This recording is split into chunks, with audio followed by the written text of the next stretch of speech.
হরি বল হরি বল। এমন ভাবে শ্রীরাম গিয়ে বলছে, মহাজনগণ পদ রচনা করলেন, শ্রীরামও যাইয়া কহে নন্দেরই নন্দনা, বুঝিতে না পারি কানাই তুহারি মন। হরি বল হরি বল। তোর মনের ভাব, তোর মনের উদ্দেশ্য আমরা কিছু বুঝতে পারি না। তুই এখনো মায়ের কোলে বসে আছিস। এই গোপাল, এই কানাই, শোন, যাবি না গোচারণে, যাবি না? হ্যাঁ? মহাদেব, মহাদেব প্রামাণিক, মহাদেব প্রামাণিক, রতনবর, গোপাল সর্দার, গুরুপদ সর্দার এবং আদিত্য সর্দার, বাবা তোমাদেরকে যে দায়িত্ব দেওয়া ছিল আজকের, তোমরা বাবা চলে এসো, দেরি করো না। পরিতোষ সরকার তোমাদের খোঁজ করছে। মহাদেব প্রামাণিক, রতনবর, গোপাল বাবু, গুরুপদ বাবু এবং আদিত্য বাবু, তোমাদেরকে যে দায়িত্ব কমিটির পক্ষ থেকে পরিতোষ সর্দার, আমাদের পরিতোষ সরকারের মাধ্যমে দেওয়া হয়েছিল, পরিতোষ সরকার তোমাদেরকে খোঁজ করছে। আমাদের হরিবাসরে এসে পরিতোষ সরকার খোঁজ করছে, তোমরা বাবা চলে এসো। মহাদেব প্রামাণিক, রতনবর, গোপাল বাবু এবং গুরুপদ বাবু এবং আদিত্য বাবু, আপনারা চলে আসুন। জয় নিতাই, হরি বল হরি বল হরি বল। হ্যাঁ রে, এখনো মায়ের কোলে বসে আছিস?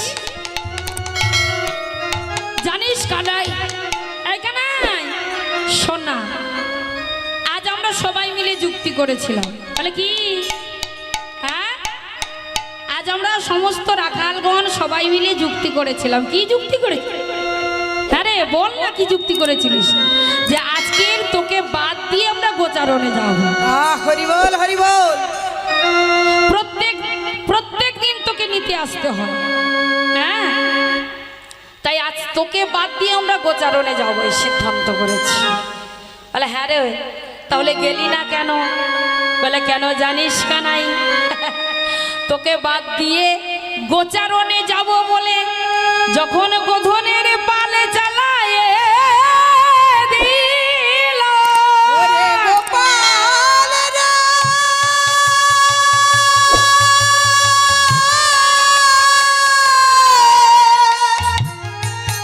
ওরে গোপাল,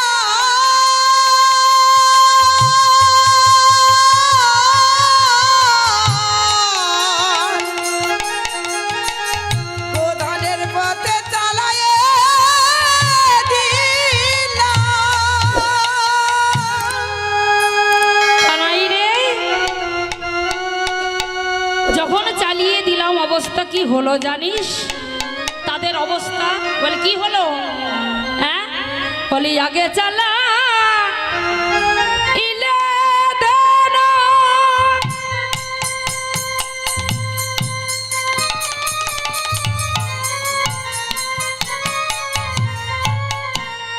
পাছু পানে ধান, আরে আগে চালা ইলে দেনা,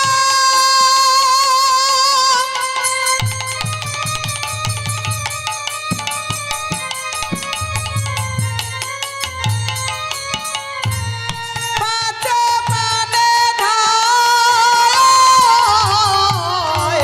আগে চালা ইলে ধেনু,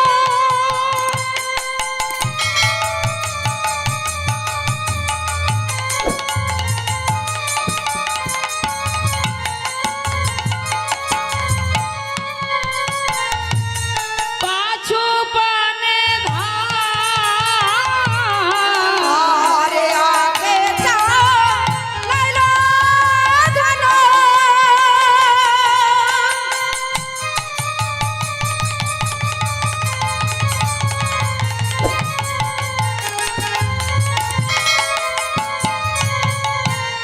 পাছে পানে ধায়, না হেরিও চাঁদমুখ, না হেরে আর না হেরিও চাঁদা মাথা, না হেরে তোমার, না হেরিও চাঁদমুখ,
অপরাধ নেবেন না বাবা। আমরা এমন শ্রেষ্ঠ কুলে জন্মগ্রহণ করে ভগবানকে চিনতে পারলাম না, কিন্তু এই যে নবলক্ষ ধেনুর পাল, তারা কিন্তু কথা বলতে পারে না বাবা। হরি বল হরি বল। ভগবান তাদের বাক শক্তি দেয় নাই, তাদের আবার বন্ধন করে রাখে। তাদের পশুকুলে জন্ম, তবু এরা ভগবানকে চিনতে পেরেছে, জানতে পেরেছে। আর আমরা এমন শ্রেষ্ঠ কুলে জন্মগ্রহণ করেছি, ৮০ লক্ষ জনি ভ্রমণ করে সাধের মানব জনম পেয়েছি বাবা। কি বাবা, তাই তো? ১ লক্ষ নয় বাবা, ১ লক্ষ নয় গো, ৮০ লক্ষ জনি ভ্রমণ করে পেলাম এই কাদা সাধা মানব জনম।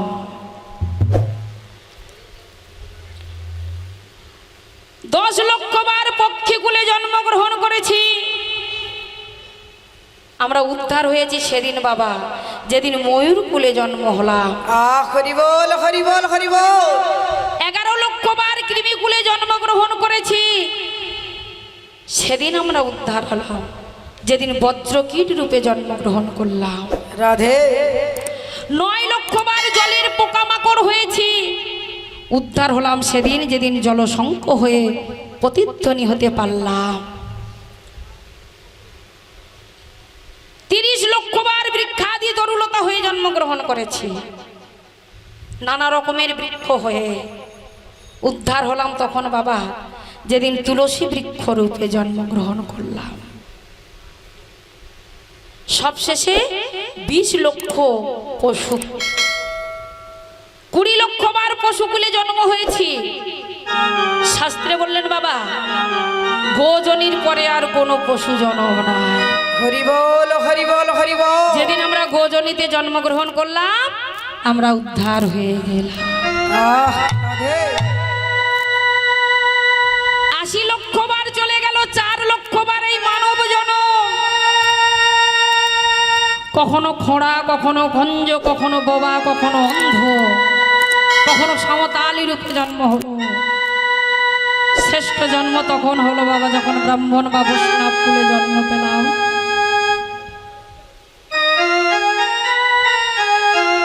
এমন শ্রেষ্ঠ কুলে জন্মগ্রহণ পেয়ে যদি ভগবানকে না ডাকতে পারি, যদি না কাঁদতে পারি, ভগবানের চরণে এক ফোঁটা নয়নের জল না ফেলতে পারি বাবা, কি হবে জানেন বাবা? হরি বল হরি বল হরি বল। যেমন সেই ছোট্ট দুঃখী বাবা, দুঃখীর গল্প শুনেছেন তো? ছোট্ট দুঃখী কৃষ্ণদাস,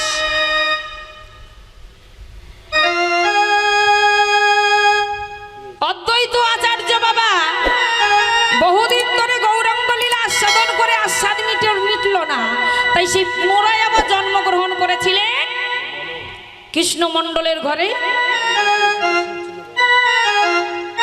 ধুরিকা দেবীর গর্ভে ধারেন্দাতে জন্ম হয়েছিল। এই অদ্বৈত আচার্য পূর্বে ছিলেন ভোলা মহেশ্বর, দুঃখী কৃষ্ণ দাস রূপে জন্মগ্রহণ করলেন কৃষ্ণমণ্ডলের ঘরে। একদিন সে শুনতে পেয়েছিল বাবা, এই নরজন্মের সার্থকতা তখন যখন কৃষ্ণ চরণ পাওয়া যাবে, কৃষ্ণ রাধা কৃষ্ণের যুগল চরণ লাভ হবে, তখনই নরজন্মের সার্থকতা হবে। তাই সেই ছোট্ট দুঃখী কি করলো, একদিন ঘুমন্ত পিতামাতার চরণে প্রণাম করে বিদায় নিয়ে চলে গিয়েছিল। কোথায়? শ্রীধাম নবদ্বীপে। শ্রীধাম নবদ্বীপে গিয়ে হৃদয় চৈতন্য প্রভুর চরণে আছাড় খেয়ে পড়েছিল।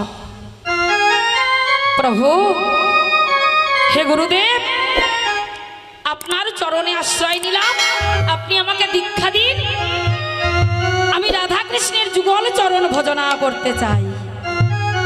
তখনই গুরুদেব বলেছিলেন, বাবা শোনো, তোমার চৈতন্য হয়েছে দেখে আমার বড় ভালো লাগলো, কিন্তু অত সহজে তো আমি কাউকে দীক্ষা দেই না। আমার কাছে দীক্ষা পেতে গেলে পরীক্ষা দিতে হবে। আহ হরি বল হরি বল হরি বল। বলে কি পরীক্ষা প্রভু? আমার কাছে দীক্ষা নিতে গেলে পরীক্ষা দিতে হবে। তাই নাও, এই যে একটা মাটির কলসি দিলাম, এই মাটির কলসিতে করে জল এনে ওই নদী থেকে জল আনবে আর কৃষ্ণের তুলসী বাগানে আর ফুলের বাগানে প্রত্যেক দিন ঢেলে দেবে। হরি বল হরি বল হরি বল। প্রত্যেক দিনই ঢালতে ঢালতে বাবা একদিন ওই মাটির কলসির ঘষানে মাথায় তীব্র ঘা হয়ে গেল। মাথার মধ্যে তীব্র ঘা হয়ে গেল, রস পুজ হয়ে গেছে, যন্ত্রণায় ছটফট করছে। কি হবে তাহলে? কি আমার কৃষ্ণ ভজনা করা হবে না? কৃষ্ণের সেবা করা হবে না? আমি কেমন করে জল বয়ে নিয়ে যাব? ছোট্ট দুঃখী আমার কি করলো বাবা, সে মাথায় একখানা সুন্দর করে পাকড়ি বেঁধে নিল। মাথায় একখানা সুন্দর করে পাকড়ি বেঁধে নিয়েছে, নিয়ে সেই পাকড়ির উপরে মা কলসি নিয়ে জল নিয়ে আসছে। এমন সময় হৃদয় চৈতন্য প্রভু দেখতে পেল, এই দুঃখী, হ্যাঁ এদিকে আয়। হ্যাঁ রে, আমি তোকে কৃষ্ণ সেবা করতে বললাম আর তুই কিনা মাথায় পাকড়ি বেঁধে নিয়ে বসে আছিস। অত সহজে তো কৃষ্ণ ভজন করা হয় না। এক কাজ কর বাবা, পাকড়িটা খুলে ফেল। বলে না গুরুদেব, আমি পাকড়ি খুলতে পারবো না। বলে কেন? আমি আদেশ করছি তুই পাকড়ি খুল। বলছে আমি পাকড়ি খুলতে পারবো না। যখন পাকড়ি খুলছে না মা, হৃদয় চৈতন্য ঠাকুর গিয়ে জোর করে পাকড়িখানা খুলে দিয়েছে। আর যখনই খুলে দিয়েছে দেখছে মাথায় দত্তরে ঘা হয়ে গেছে, রস পুচ খসে খসে পড়ছে, পোকা হয়ে গেছে, দুর্গন্ধ হয়ে গেছে। এ কি কৃষ্ণদাস? হ্যাঁ রে, তোর মাথায় এত বড় ব্যথা হয়েছে, তুই আমায় একবার বললি না রে? তুই এত কষ্ট পাচ্ছিস, তুই আমায় একবার বলতে পারলি না? ওরে, তুই যে তোর মাতা পিতাকে ছেড়ে আমার কাছে এসেছিস, আহ হরি বল হরি আমি বল। হলাম তোর মাতা পিতা, তুই আমাকে একবার বলতে পারলি না? তুই যদি আমায় একবার বলতিস তাহলে আমি তোর চিকিৎসার ব্যবস্থা করে দিতাম। হরি দিতা। তখন সেই ছোট্ট দুঃখী বলল, গুরুদেব, ওগো গুরুদেব, আমি যদি আমার মাথার ব্যথার কথাই আপনার কাছে বলিতাম, তাতে না হয় আপনি আমার মাথার সুস্থের ব্যবস্থা করে দিতেন। তাতে না হয় আমার শান্তি হতো, সুখ হতো, আমি না হয় শান্তি পেতাম। কিন্তু গুরুদেব, আমি যে কৃষ্ণ, আহ কৃষ্ণ সেবা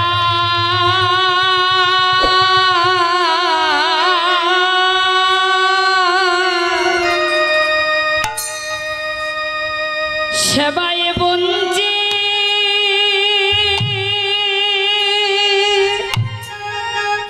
হতা,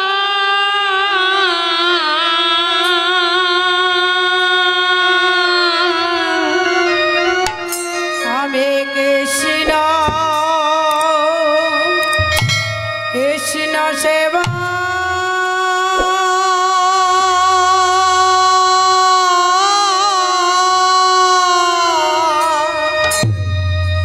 সেবায় বঞ্চে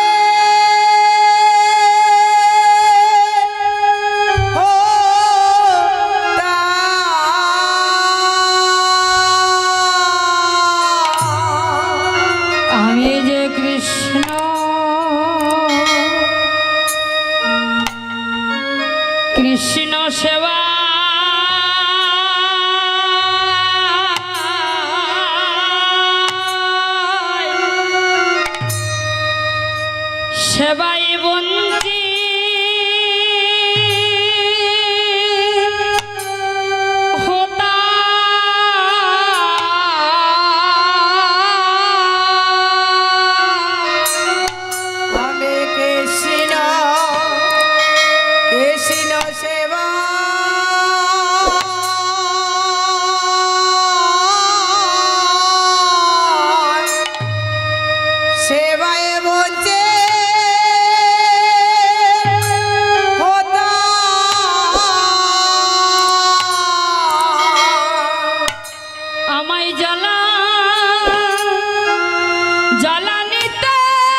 কৃষ্ণ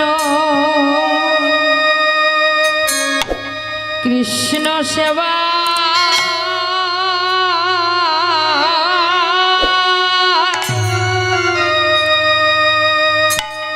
সেবাই বঞ্চিত হতা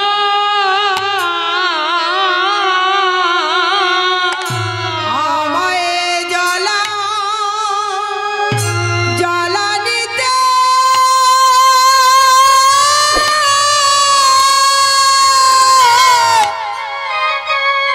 নিষেধ করিলে ওগো গুরুদেব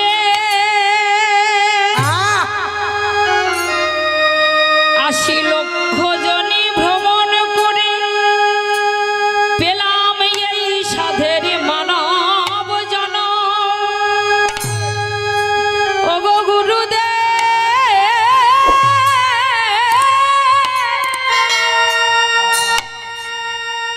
২০ লক্ষ বার পশু হয়েছে, ৯ লক্ষ বার জলের পোকামাকড় হলাম, ১১ লক্ষ বার কৃমিকুলে জন্ম পেলাম, ১০ লক্ষ বার ডিমের মধ্যে জন্ম হয়েছি, হরিবোল হরিবোল ৩০ লক্ষ বার বৃক্ষাদি তরুলতা হলাম, সব শেষে এই ৪ লক্ষ মানব জন্ম পেয়ে এমন শ্রেষ্ঠ কুলে জন্ম পেয়ে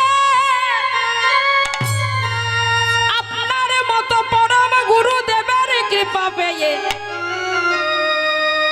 কৃষ্ণ সেবার সুযোগ পেয়ে ওগো গুরুদেব যদি আমি কৃষ্ণ ভজনা না করিতে পারি তবে কি হবে যেন আমার এই নরজন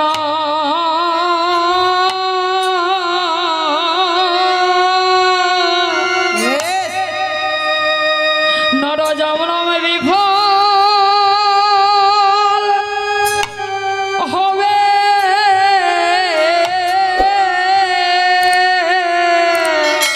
আমারে নর নর জনা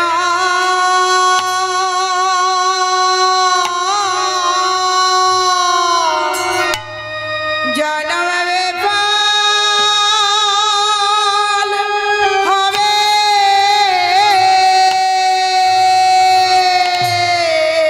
যদি কৃষ্ণ কৃষ্ণ চরণ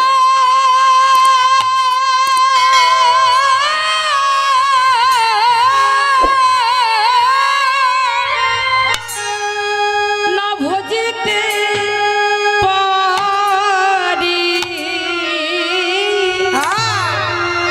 তবে আমার নরজন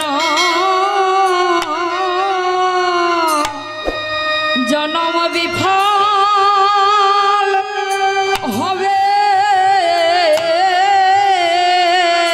এ আমার কৃষ্ণ কৃষ্ণ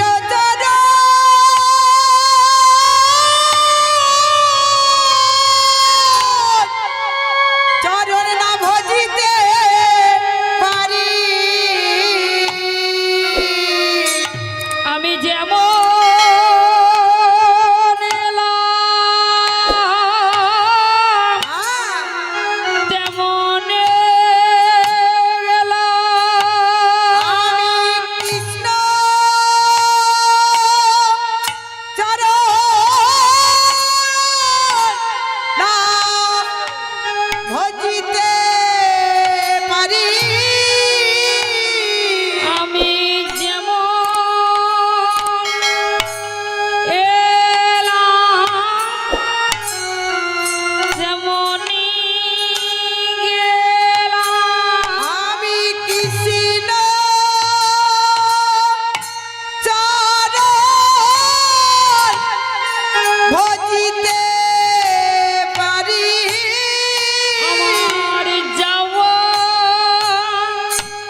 আমি যেমন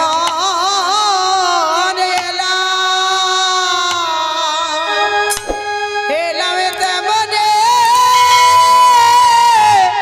গেলাম।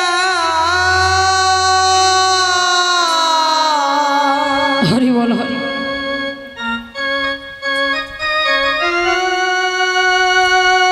এই যে কীর্তন মানে যেখানে হয় রাম নাম কীর্তন, সেখানে হয় শ্রী মধুর বৃন্দাবন। এই যে বৃন্দাবন ধাম, আবার পিতামাতা স্বর্গে গেছে শ্রী ঈশ্বর পাগলচন্দ্র প্রামাণিক ও শ্রীমতী কালিদাসী প্রামাণিক আমাদের অনেক স্নেহে মানুষ করেছে। এই জানো শ্রী মধুর বৃন্দাবনে আমার পিতামাতা আশ্রয় নিতে পারে। দুঃখীরাম দুঃখী দাসের মতো যেন ওই পথ ধরে যেন উনি চল রে আমার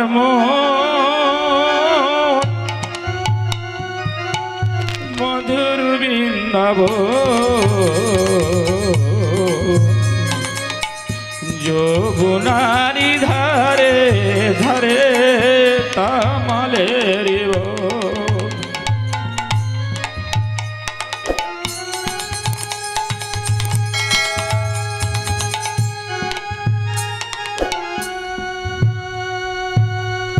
যমুনারি ধারে ধারে তামালের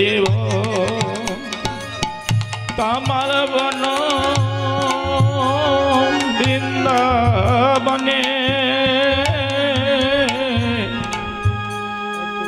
জয় যমুনারি ধারে ধারে তামালের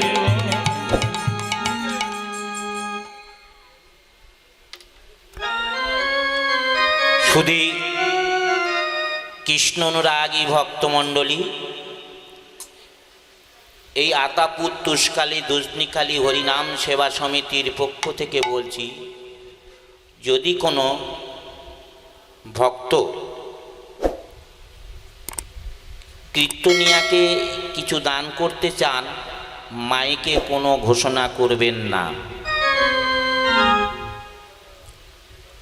নমস্কার। জয় নিতাই, জয় রাধে, নিতাই গৌর হরি বল হরি বল। হরি বল হরি জয় বল হরি রাধে, বল। জয় জয় শ্রী গুরু নিতাই গৌর সীতানাথ প্রেমানন্দ নিতাই গৌর হরি বল। গৌর হরি বল হরি বল। সবাই মিলে একটু দুহাত তুলে কৃষ্ণ নাম হোক বাবা। হ্যাঁ, দুহাত তুলে বলে রে কৃষ্ণ নাম। হরি বল হরি বল। পূর্বে রে তোর সকল